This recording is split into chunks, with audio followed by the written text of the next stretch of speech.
Oi, gente, bom dia. Estamos aqui para mais uma aula de história hoje, certo? Mas antes de darmos início, algumas dicas de estudo. A primeira é que vocês busquem um lugar sossegado e silencioso da casa de vocês para que vocês possam se concentrar e ter um bom rendimento. E não esqueçam de pegar seus materiais como caderno, caneta, lápis, borracha e o seu livro, seu material didático para ele servir como base durante nossa aula, certo? Dando continuidade ao estudo desse período antes da independência do Brasil, hoje nós iremos estudar a chegada da família real no território brasileiro, certo? Iremos dar início falando sobre o contexto histórico, o que é que estava acontecendo, o que é que ocasionou a vinda da família real para o Brasil. Naquele período, estava ocorrendo o bloqueio continental, onde Napoleão Bonaparte proibiu que qualquer país europeu comercializasse com a Inglaterra, vendesse produtos, matéria-prima para a Inglaterra, comprasse produtos industrializados da Inglaterra. Ele proibiu totalmente isso que nós falamos até na aula passada. Só que Portugal tinha uma relação comercial muito antiga com a Inglaterra. E mesmo com o bloqueio continental, ele continuou comercializando com a Inglaterra. Outra coisa muito importante a ser ressaltada é que a Inglaterra ela não dependia necessariamente das relações comerciais com a Europa. Todavia, a Europa dependia das relações comerciais com a Inglaterra. Como assim? A Inglaterra ela estava ali se industrializando, estava crescendo, mas ela também tinha ali suas relações comerciais internas, que dava ali para sustentar o país, mesmo não havendo relações com os outros países europeus. Só que a Europa em si não tinha base para continuar suas estruturas comerciais sem relações com a Inglaterra. Então a Inglaterra não sentiu tanto o bloqueio continental, mas a Europa sentiu o peso do bloqueio continental. Isso fez com que vários países desobedecessem o bloqueio continental. Quando o rei de Portugal desobedeceu o bloqueio continental, Napoleão Bonaparte enviou mais de 23 mil soldados para Portugal. O rei de Portugal pegou sua família, nobres, pessoas próximas e saiu de lá, que era o rei Dom João VI, saiu de lá e veio para a colônia brasileira, certo? Então foi isso que ocasionou a vinda do rei de Portugal, Dom João VI, para cá. Ele chegou aqui no Brasil em janeiro de 1808, ele chegou lá no Rio de Janeiro, certo? E quando Portugal chegou aqui, não chegou apenas o rei, a esposa dele e os filhos, não. Nos navios portugueses vieram em média 15 mil pessoas de Portugal vieram para o Brasil nesse período, certo? Junto com a família real. Quando o rei veio para cá, teve que ter mudanças significativas. Por quê? Inicialmente, a metrópole é onde o rei estava. Antes era Portugal. Quando o rei veio para o Brasil, teve mudanças extremamente significativas que afetou tanto Portugal, mais negativamente, como afetou o Brasil, digamos assim que positivamente. Quando o rei veio para o Brasil, teve a transferência de arquivos, bancos, bibliotecas, várias coisas de Portugal foram transferidas para o Brasil. Os arquivos, os bancos, as bibliotecas, entre outras estruturas, certo? Foram deslocadas para o Brasil, foram tiradas de Portugal e vieram para o Brasil. Outra coisa importante é que teve o auxílio da Inglaterra. Como assim? Como eu já havia falado, os portugueses, a família real, só veio para o Brasil por conta que estava fugindo de Napoleão, por conta que ele, rei de Portugal, foi contra o bloqueio continental. A Inglaterra, por conta dessa fidelidade do rei de Portugal, ajudou.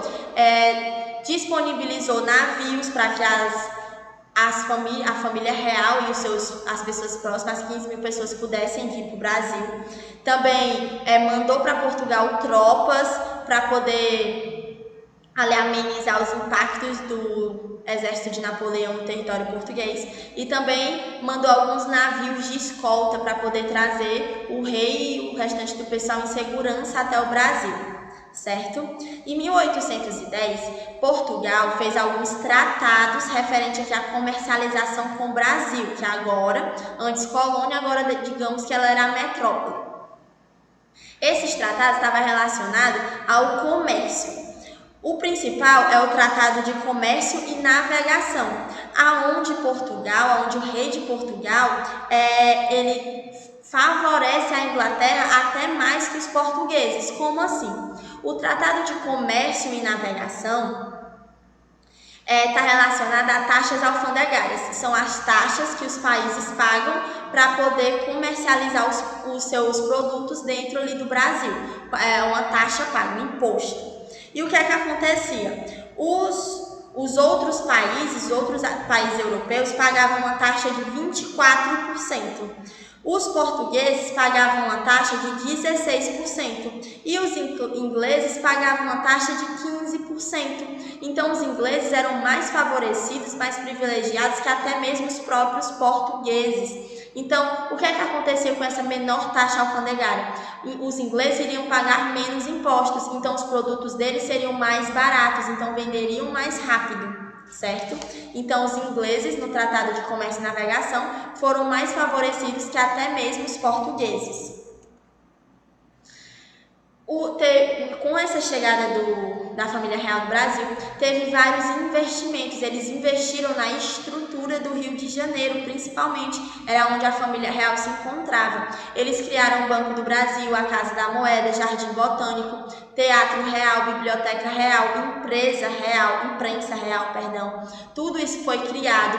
Também teve uma alteração do cotidiano, da paisagem cultural. Eles fizeram com tudo para ali o Rio de Janeiro ficar mais aconchegante possível e mais refinado para poder conter a família real. Nesse período também teve a Missão Artística Francesa, que foi um grupo contratado por Dom João VI ali em relação à cultura.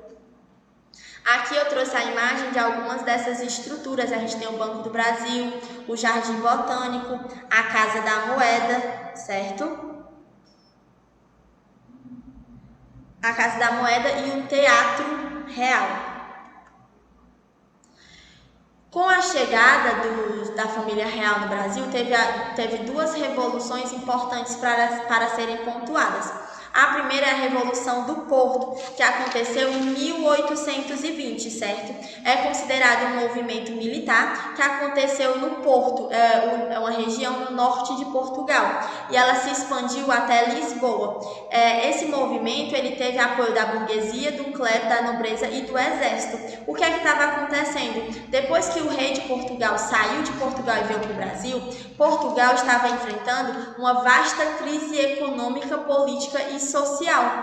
E por conta disso, eles queriam que o rei voltasse imediatamente para Portugal, certo? Ele queria o restabelecimento do monopólio comercial sobre o Brasil. Como assim?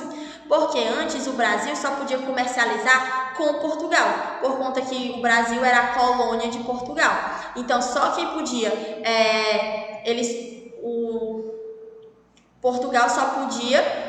o Brasil só podia comprar e vender de Portugal, então Portugal saía favorecido.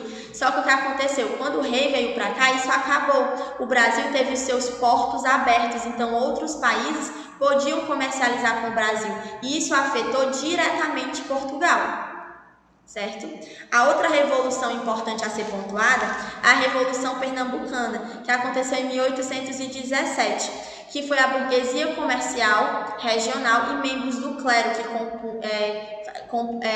faziam parte dessa revolução. Eles estavam extremamente insatisfeitos com os altos impostos. Os impostos foram aumentados para poder suprir, para poder ajudar nos investimentos do Rio de Janeiro, para ajudar esses impostos mais caros, era para pegar esse dinheiro extra e fazer as obras que o rei queria fazer no Rio de Janeiro, certo?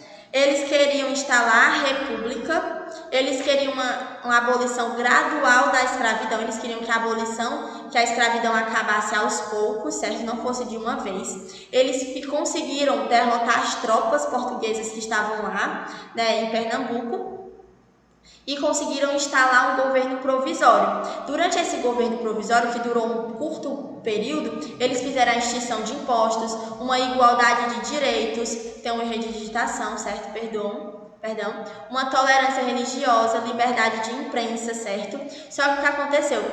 Durou pouco tempo, porque logo Portugal, o rei de Portugal conseguiu acabar com esse governo provisório. Mandou 2 navios de soldados que devastaram tudo, os líderes foram presos e enforcados.